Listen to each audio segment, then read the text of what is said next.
Olá, vamos falar sobre nódulos tiroideus e como deve ser feita a sua primeira avaliação. Que exames devem então ser pedidos para que esta avaliação seja correta? Primeiro, um conjunto de análises clínicas, que é importante para conseguirmos ter a noção de como é que está a função da glândula tiroideia. Exames de imagem, mais especificamente uma ecografia, que pode ou não ser acompanhada por uma biópsia aspirativa e, em casos muito pontuais, o recurso a uma cintigrafia. Começando então pelas análises clínicas. Dentro das análises clínicas existem uma série de análises de exames que podem ser importantes requisitar no estudo de uma patologia, de uma doença da glândula tiroideia.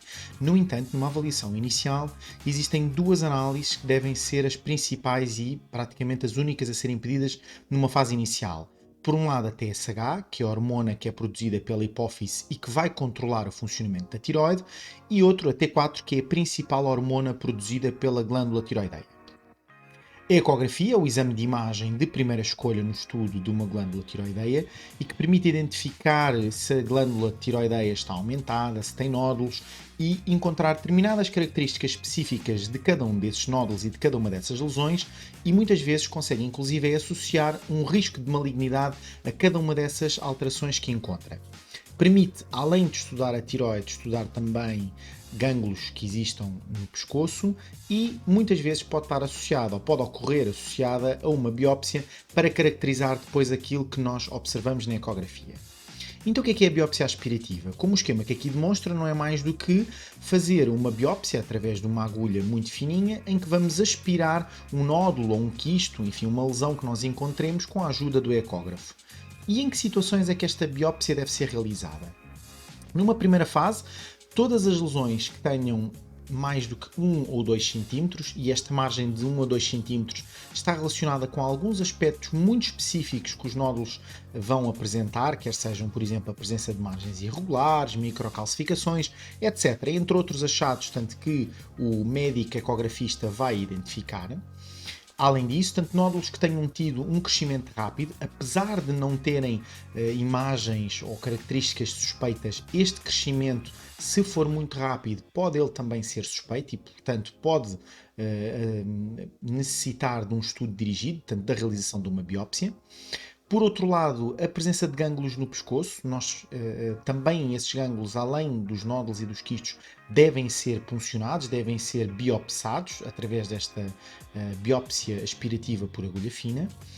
Outra situação possível de realizar biópsia é a existência de determinados sintomas suspeitos, por exemplo, uma paralisia de corda focal.